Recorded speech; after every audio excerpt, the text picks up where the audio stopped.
Okay, so here's some samples from the Dirichlet process mixture. So this is a Dirichlet process location scale mixture of normals. So my kernel here is a normal. Theta is equal to the mean and the variance. So this is the base measure I chose for the Dirichlet process. It's just the conjugate prior, so it's the normal inverse gamma. I fixed the mean of my base measure to 0, the parameters of the inverse gamma, 1, 1. And here are samples with different values of alpha, the precision parameter of the dp, and c, this parameter here of the normal inverse gamma. So you can see that for different values of alpha and c, we can get various different types of densities sampled from our prior. We see that, so in this case, we have a small value of alpha. C is equal to 1. So we have very few components with mass, which is relevant, which is bigger than 0 practically. And C is equal to 1 means that these means are not, the means of these two components which I mix are not very far apart. Instead, if I increase C but keep the same alpha, I still have roughly only a mixture of 2 components.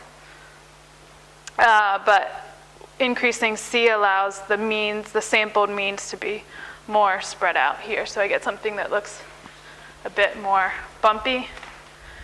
If I increase alpha, then I get more components with mass, which is bigger, much bigger than 0. So I have more relevant components in my mixture. Again, C is equal to 1, so the sampled means aren't very spread out. They're quite close to 0. Instead, if I increase C, I get samples which are more spread out. And alpha equal to 10, we have many more components now in our mixture. And if we increase C, we can see that we get something more spread out. So this blue line is the sample, and these dashed lines are the different components.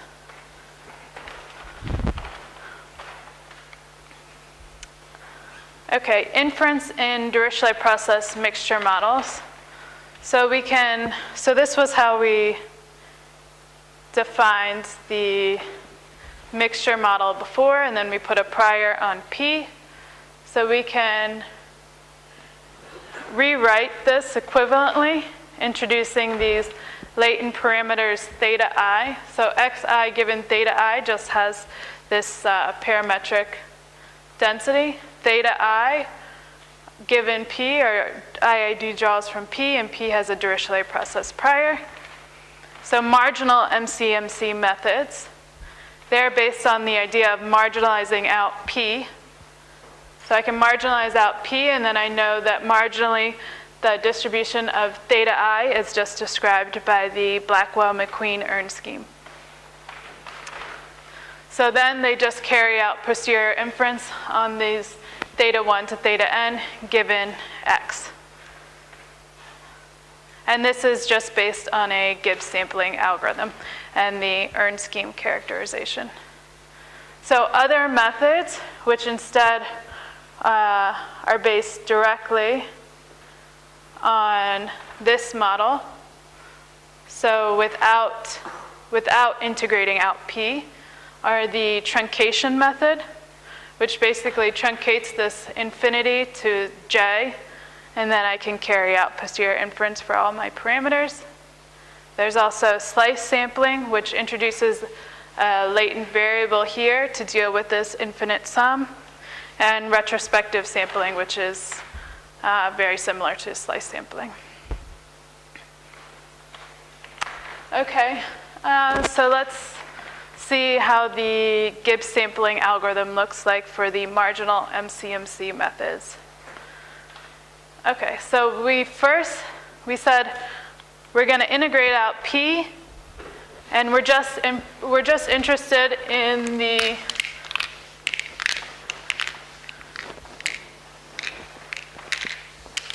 so we're integrating out P, and what we're interested in, our target is to obtain posterior inference on theta 1, theta n, given my data. So that's our target.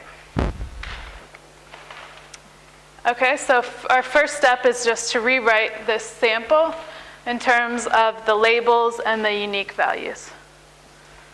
So that's the first step. So I rewrite this as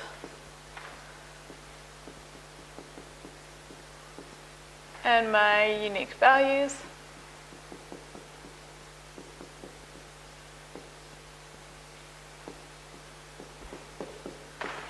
Okay, just to shorten some notation a bit, I'll call this S and this theta star.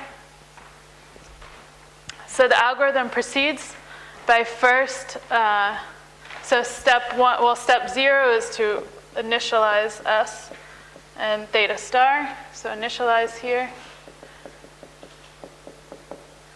Step 1, which is really step 1 to n, is to sample Si given the labels of everybody else, the unique values, and the data.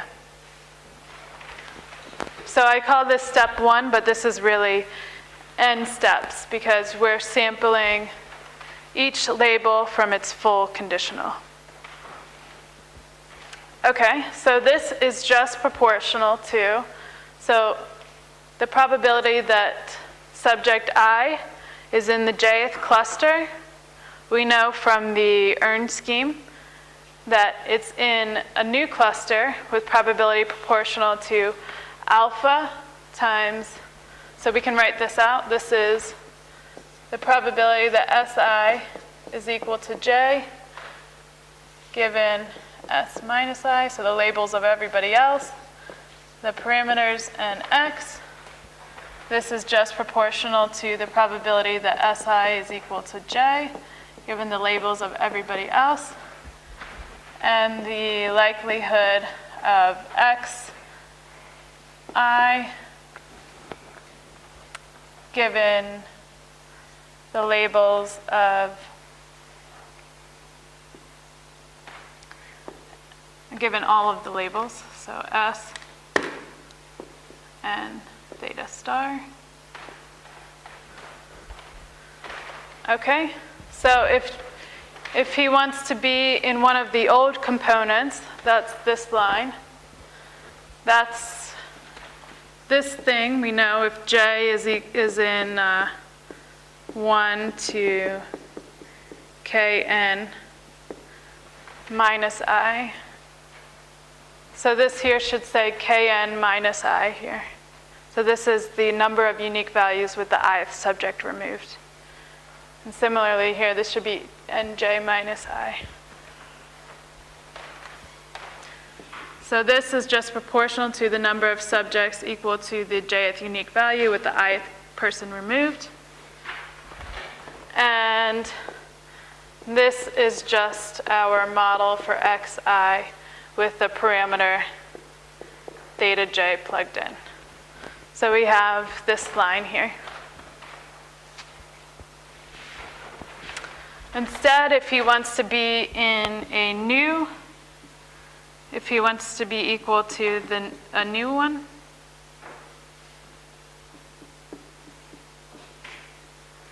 this probability here is proportional to alpha, and this thing here is Xi.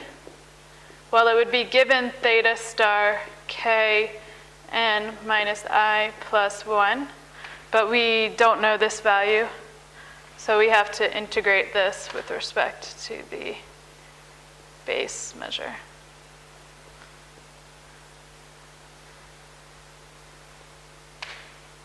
Okay, so that's this line here. Okay, so that's step 1. Or, sure. The second term in the product, you have S. Is it also S minus I? No, so this is, we can see this as the prior, say, so the probability of Si given J times X, so the likelihood, so X given everything else. Okay. So this is also given, this is S minus I and Si. So yeah, it's the whole S there. Yeah, so you can kind of see this as the prior times the likelihood.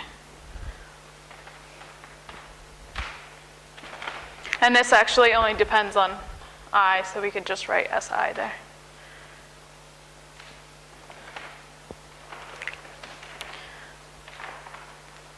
Okay, so the second step, or the step n+1, however you see it, is to sample the unique values given the data and the labels. So if you write out, this is the full conditional of the unique values. You see that this factorizes just into the product of the unique values given the data for subjects in the jth cluster. So this means that these unique values given these parameters can just be sampled independently. Okay, so the posterior of the jth unique value given the data for subjects in the jth cluster, that's just proportional to the prior, the base measure, times the parametric model for subjects in the jth cluster. So if this is the conjugate prior, so if this is normal here, so if the model is, say, what we had before, the normal and theta is equal to the mean and the variance, then this is just a product of normals. And if we put the normal inverse gamma prior here for P0, we get the usual updates to sample those. So these theta j's would just be samples from a normal inverse gamma with updated parameters. Can I ask you the first step when you say sample SIs? So do you sample just a single SI for each? Yeah. Yeah. So it's a separate step. So you have to sample each SI from its full conditional. So yeah, you can see here. So instead for here, we're updating them, say, jointly, because we're given these parameters, the theta j stars are independent, so we can consider that as a joint update. Whereas here, we're updating these labels one at a time. So this can result in slow mixing here, since we have to update each one at a time. So that's a drawback of these marginal MCMC methods, that we have to sample these labels, each label from its full conditional one step at a time. Whereas in these other methods where we don't integrate out P, we can usually sample. We also have to introduce these labels, and these labels, conditioned on everything else, they are conditionally independent in that case. Sometimes these methods, they can result in better mixing, but they're a bit more complicated. So for the lectures, I'm just presenting the marginal MCMC methods. Okay. All right, so we have just a few minutes left, so let's introduce the notion of dependent Dirichlet process priors. So dependent Dirichlet process priors define a distribution over a collection of random probability measures. So now instead of a single P, I have Px for x in some space x, and I want to define a prior on this collection of random probability measures such that they are dependent and marginally that each one is a Dirichlet process. Yeah. This constraint is often, so sometimes people don't really care that marginally it's a Dirichlet process. So here's two examples. So if X is discrete and categorical, so script X, let me just erase this.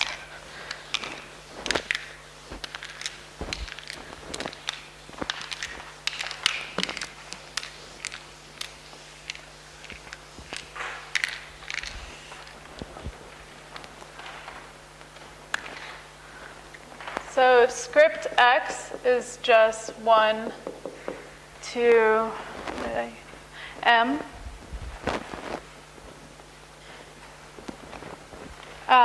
two examples of defining dependent Dirichlet process priors are the hierarchical Dirichlet process. So that assumes that, so now I want to define a prior on P1 to PM. So now I have M random measures, and I want to define a prior on this collection of random probability measures. So the hierarchical Dirichlet process assumes that PM given P are IID dP alpha P, and P is a Dirichlet process. Okay, so they just put a Dirichlet process prior on the base measure to link these M random probability measures.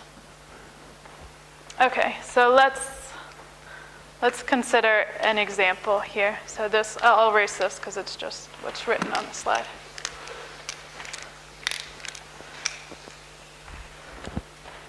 Okay, suppose that we have 3 documents, say. So P1, P2, P3, these just describe the distribution of words in each document. So suppose we have some words, each has counts. We have a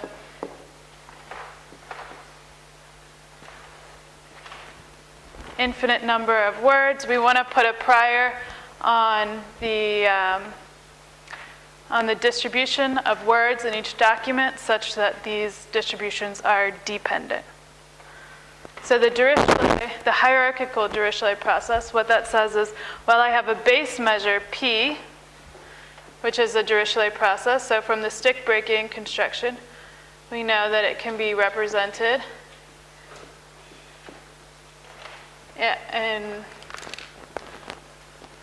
in this way here. So each of these P1s will be a Dirichlet process with this base measure here.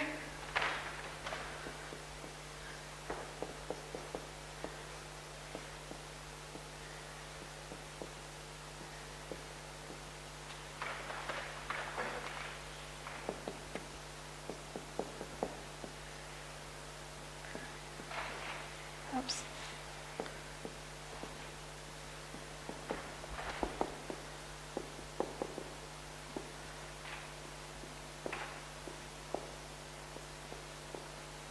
Okay, so what you see is that these are samples from a Dirichlet process with this base measure. So these probability measures will share the same atoms, but they will have different counts. So that means I'll see the same words in these documents, but with different counts. Okay, another example is the nested Dirichlet process. So this notation can be a bit confusing. So let's write it out here. So instead, what the nested Dirichlet process assumes is that, so PM given Q or IID Q, and Q has this strange distribution there. Okay, so what you can see is that Q now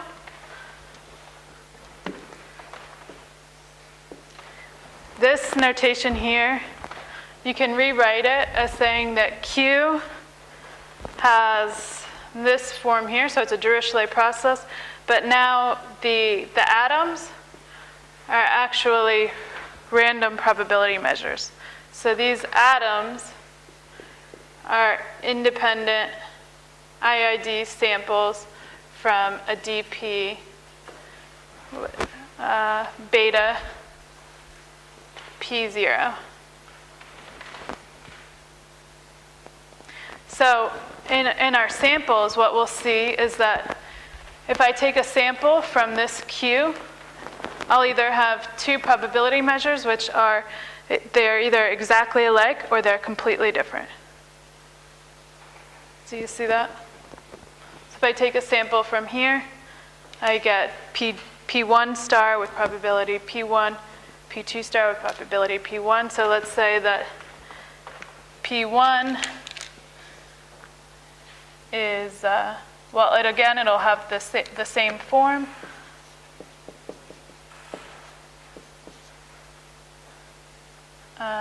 PJ1 delta theta J. But these can be exactly the same.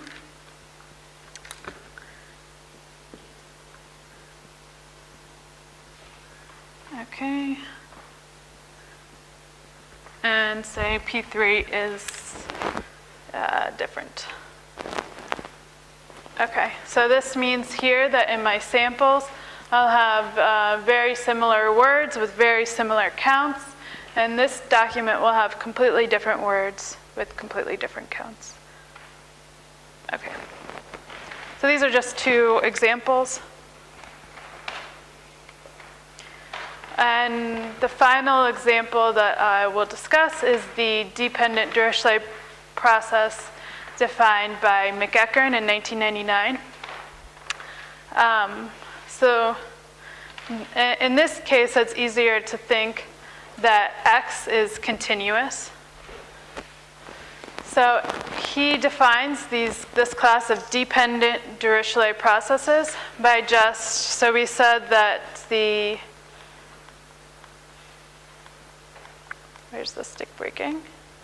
Here we go. So the Dirichlet process is characterized by this construction here. So dependent Dirichlet, to make this P depend on X, all he does is he makes these weights depend on X and the atoms depend on X.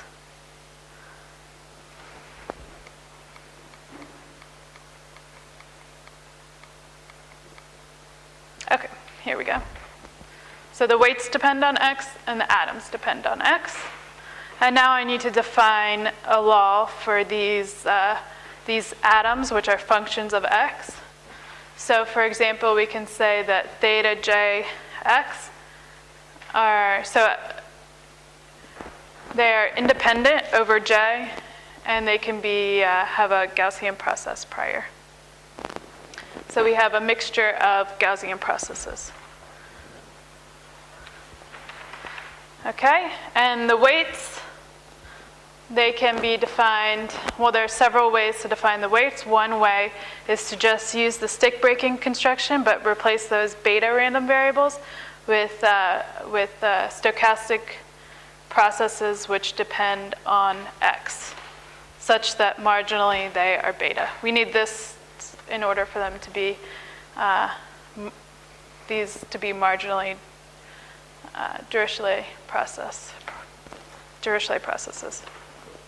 Okay, so in practice though, often you only assume one of these two options. So you either assume that you have flexible weights and these atoms don't depend on X, or you have, or these weights don't depend on X and you have flexible atoms. And this is because the model is still very flexible. Either way, you can approximate almost any collection of distribution functions with the simplification. So it eases computation costs a bit too. Sure.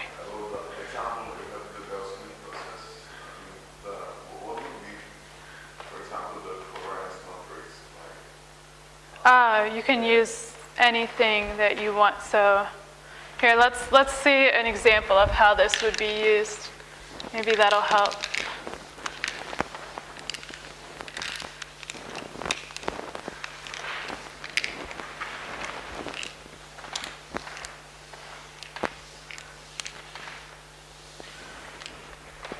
Okay. So in this case, we could say y given x, yi given xi, and mu xi is normal mu xi sigma squared. Mu I x given px are IID px, and px has a dependent Dirichlet process prior. So we can say px.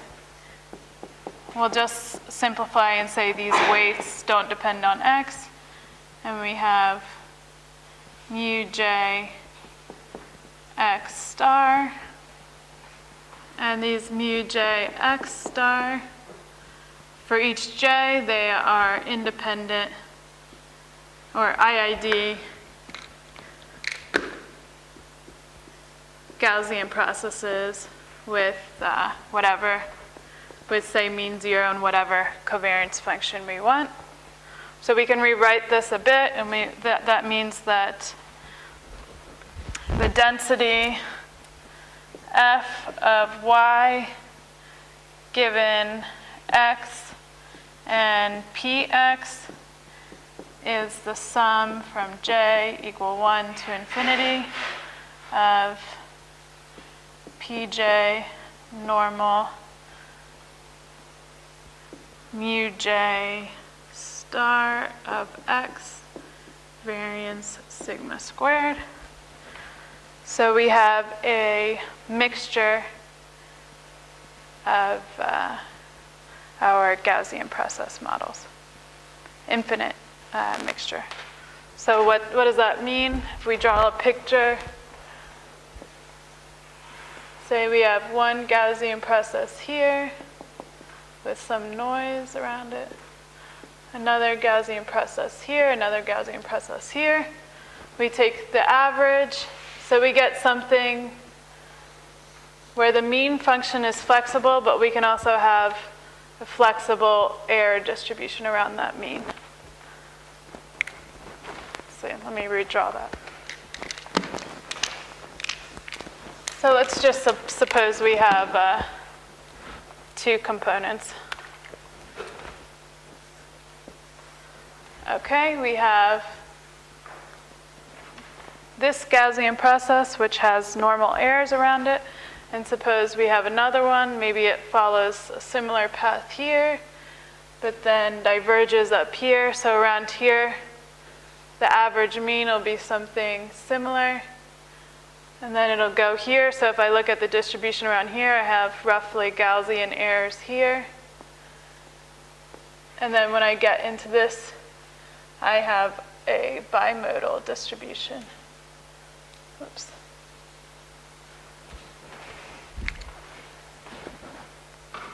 Okay.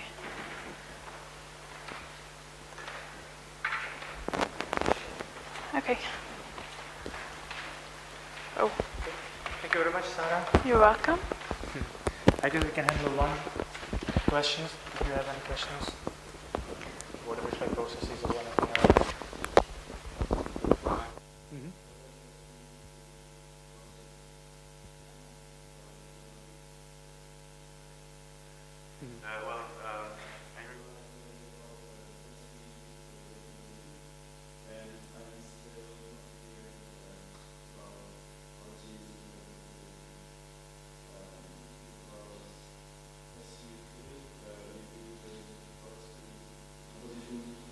Transport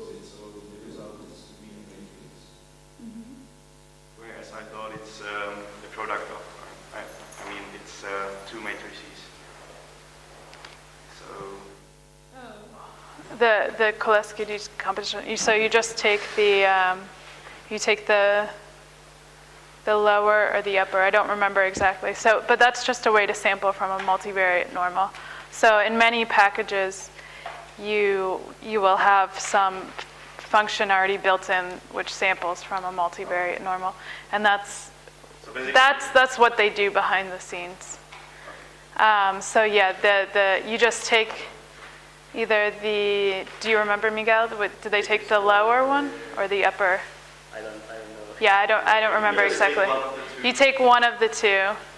If you write it out correctly, you can figure out which one of the two you take.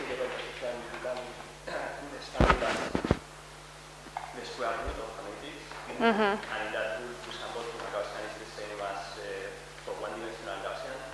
You can sample from a standard Gaussian, you just multiply that sample by some number, and you get another variable that has the same, you multiply the variable by k, the balance of the sampling variable is this with the k squared. So you multiply, if you want the variable to have variance, you multiply by the square root of k. With the multiplier case, you do something similar. If you want to, the random variable to have the variance matrix sigma, you multiply a spherical Gaussian with the variance 1, a random vector with a spherical Gaussian distribution with the variance 1 by the multiply that vector by the Koleski decomposition of the sigma. Okay, so thank you everyone, and thank you Sarah for your questions, for coming here and giving us these wonderful lectures. So I believe they will learn a lot, and definitely I learned a lot, so I'm very pleased. Thank you.